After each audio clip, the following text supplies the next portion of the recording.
welcome to Cooking Together Generations, episode 13. Yes, Oh my God. Lucky number 13. Yeah, well, Man and I took a little trip yesterday. We did. We went to Goshen Farmers Market, and you probably saw a little bit of that at the beginning of the episode here. That was Grandpa walking around buying all of our ingredients for today's show. And normally we kind of have a plan for what we want to make, but this time we kind of used what we found at the farmer's market and planned our recipes around that, which is a great thing to do when you have a farmer's market. You work with your fresh ingredients. So it kind of brings us to a question. Yeah, the question was, where do your recipes come from? And most of our recipes over the past 12 episodes have come from Joyce's, her grandma's, and mine collection over the last 17, 18 years to do the new cookbook. We had about 2,000 recipes. I chose 200 to put in the cookbook. So we got another 1,500, 1,800 to work with. So Perfect. That's where they came. And those have come from... We're not going to run out. Original recipes that Joyce and I created, recipes that we did that Joyce and I changed. We said it'd be better with this, take this out, put this in. And over the period of time we had that collection. But today, we brought all this stuff. We sat down, we typed out something and said, this is what we're going to do. So we've never done these before. So if they don't work, not my fault. Okay? Hopefully our guests like it at least. Yeah. We'll get started here. We'll bring in, we lost the chef. Hey! There he is. Oh, there he is. We'll start with my sweet potato. We'll start with, Brock and I are going to do a pan-roasted vegetable dish. Very quickly. You notice we don't have the pan up here. The pan is already in the oven at 425 degrees. The reason that you do that is when you put the vegetables on, number one, I like it because you get the sizzle. But number two, then everything will cook evenly because the pan is already hot. You don't have to wait for the oven to heat the pan before it starts to cook the vegetables. Basic thing. Okay, so we're going to get started here.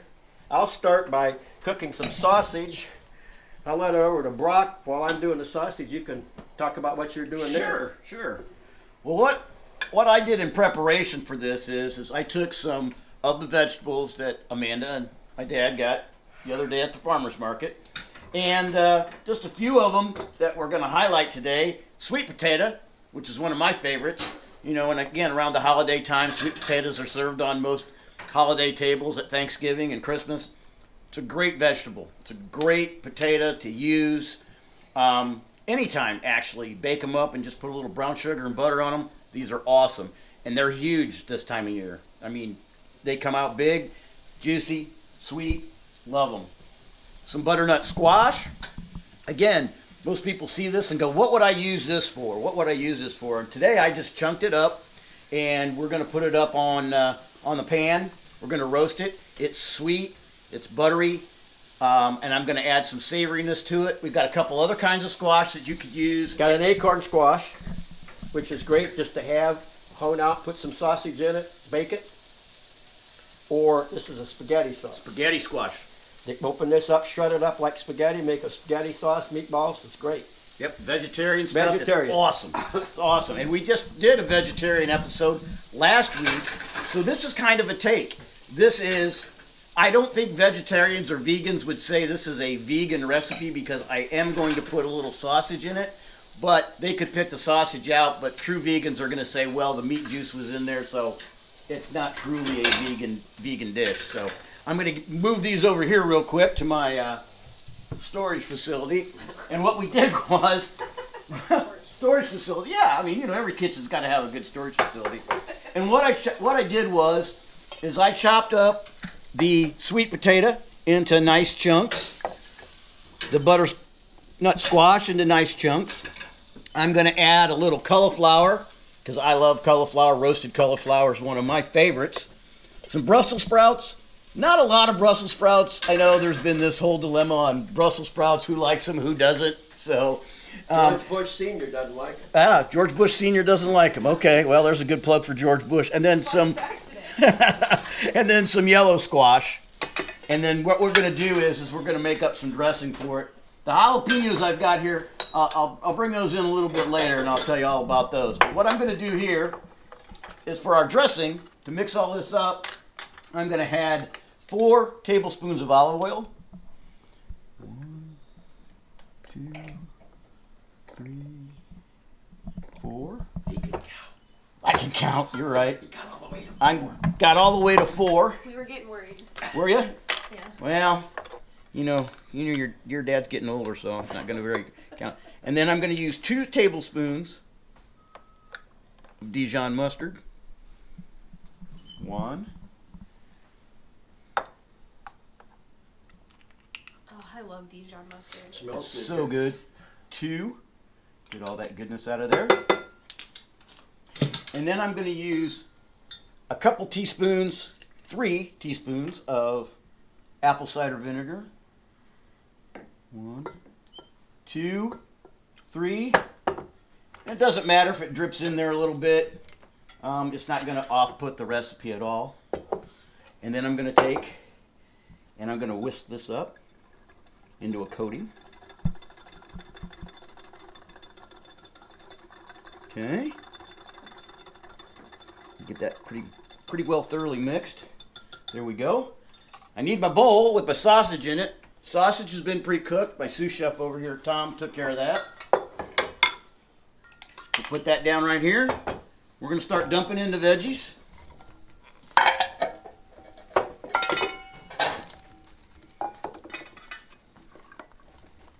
There we go.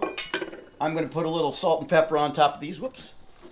Put a little salt and pepper on top of these just to taste. Not very much. A little bit here and there. We don't want a lot because we don't want to take away from the taste of the vegetables. I want you to really taste the vegetables here.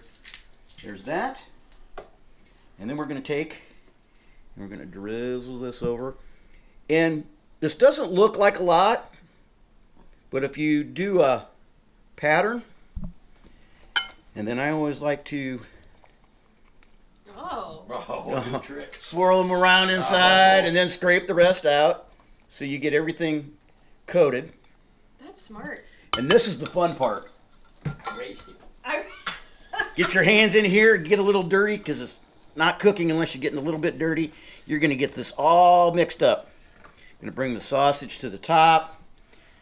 And again, thoroughly wash your hands before you do this, and then after you're done, thoroughly wash your hands after you're done. You're not going to contaminate. Can you lick your hands clean? You could, if you had a dog, if the dog was here, we could have the dog lick my hands clean, and then I'd touch the vegetables again, because, dogs don't pass germs to humans. They might. They might. Who knows? Anyway, get your hands cleaned off. Always got to have your handy dandy kitchen towel. And then the last thing I'm going to do is I'm going to sprinkle a little bit of fresh herbs over the top of this. And this is rosemary, sage, thyme, and basil. We're going to put that on top. Tom's over there coating my pan a little bit. Okay, and then I'm going to just reserve just a little bit to put back on top. I'm going to take my jalapenos with me over here to the pan when I dump them on here. So, if the cameraman gets real close, you ought to hear a little bit of sizzle. That bacon sounds in the bowl. We just get that scoop right on there. There we go. Get that spread out on the pan. Real nice and neat. Now, you know us, you've watched the episodes before, we like things spicy. Not everybody likes them spicy, so what I'm going to do is I'm just going to lay 4 whole jalapenos on top. And for your spicy friends, they can have a whole jalapeno themselves, or they can cut it in half and share it. And this is going to roast in the oven for about 40 minutes. Yeah. Okay? 20 minutes on one side, pull it out, stir it up, and then put it back in for another 20 minutes just to get the vegetables all soft. Depends on how thick you cut your vegetables and your chunks, but these look like 40-minute chunks to me. 40-minute chunks, yeah. Yeah, eyeball it. What temperature is the oven at? 425. Okay. Sorry if you. I might have Now, already the said magic that. of television. Magic oven. Woo-hoo, there's There the you magic go. oven. The 4 jalapenos turned into one big pepper. Yeah. That is magic. And isn't it? Hocus pocus. Yeah. We didn't prepare that ahead of time. That just happened. And then, Okay. the reason I brought this over here is right before I serve it, I'm just going to put just a little bit more of the fresh on top. Okay, while Brock is plating that, we're going to introduce our guests. It's Barb and Todd. I was about to say old friends. I don't want to say it that way, right? That's okay. Barb was a classmate, so they're old friends. So Yeah. they just wandered down here. They live in the neighborhood. They wandered down here to have a glass of wine and find out what we were cooking today. So we'll kick it over to Amanda about my glasses. Don't take your glasses off. Don't take your I glasses broke your off. glasses. All right, so I've got some dessert going over here. I'm going to be making some crock pot apples. And me and Grandma Joyce used to make something similar to this when I was a kid, but we've kind of tweaked it based on what we could find at the farmer's market. So we're going to start with some Gala apples. You could do Fuji, Granny Smith, Honeycrisp, anything that's a crispier apple. You don't want anything too soft, otherwise it will get really mushy in the crock pot and kind of fall apart, and you don't want that. So you want something that can withstand the heat and the cooking in the crock pot. So what we're going to do is I'm going to grab one of my apples up here. And you want these to sit flat. So this one's sitting pretty good, but I'm going to show you what we do. So we just cut just straight down the bottom of the apple, and then it's going to sit flat in the crock pot for you. And then I'm going to cut off the top here. And we are going to take a core. And we're going to core this probably about halfway down. You don't want to go all the way down because you want that, we're going to be pouring some liquid over the top of this, and you don't want it to necessarily fall out the bottom. Then I'm going to take a grapefruit knife here, go around that core, get it all out. Comes right out like that. And then back to our handy dandy grapefruit spoon. Handy dandy. I just can't ever talk when I'm on the show. It's fine. So we saw this last week's episode, or 2 weeks ago on our episode, and this is going to help us get some of the seeds and some extra fruit out to get our hole a little bit bigger in here. So get all the stuff out of the bottom here. Get it all out there. This one doesn't have a lot of seeds, looks like. That's nice. Alright, so we got all that fruit out of there. What we're going to do is we are going to take some granola, just some cinnamon flavored granola with some raisins, that type of thing. We're going to dump it into the middle of our apples here. I'm going to get just a little bit more for one I've already cored out over here. Whoop, there goes all my granola. What you doing?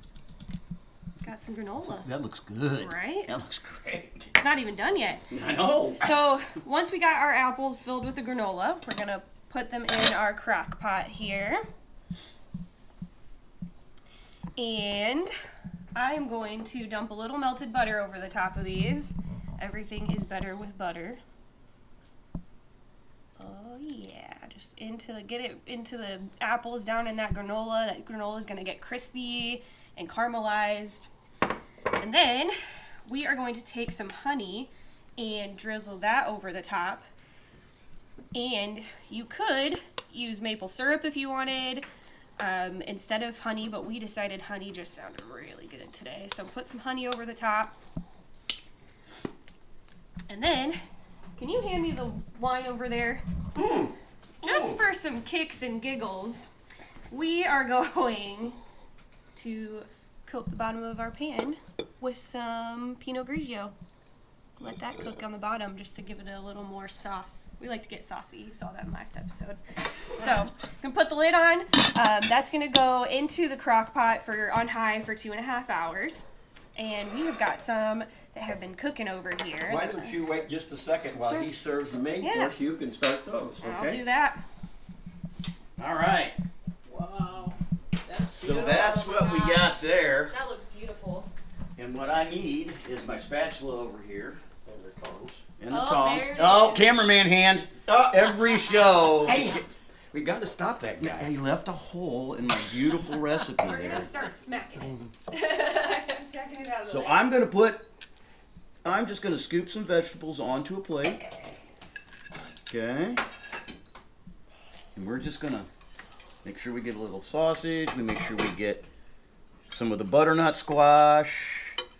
Now, I understand you're not spicy, right, Barb? Right. Well, that's not what Todd says, but... There we go. And you can portion it out however you want. And I am going to just take a little bit of my garnish. Did you put a Brussels sprouts on there? Would you like a Brussels sprout? Yeah. You like Brussels sprouts? I love Brussels sprouts. See? They're so underrated. I know. People don't know how to cook them right. That's the problem. But Brussels sprouts can be really, We'll really find good. out if we know how to go. Yeah. So, just a little plate there with some fresh Thank vegetables you. on it, some sausage. That Tom, looks grab your wonderful. plate. Get that plated up. You want the pepper? No. Okay. Hey, that pepper's for the chef. The pepper is for the chef. There's some Brussels sprouts, some cauliflower. Get some of that squash on there. Oh, he doesn't want that pepper. Oh my God. Oh, Mmm. down the hatch. Mmm. There is nothing better, Like folks. medicine. Nothing better. I didn't hear anybody say Whoopee. anything yet. About what? Well, He's still plating. he's throwing stuff back here. I know. Okay.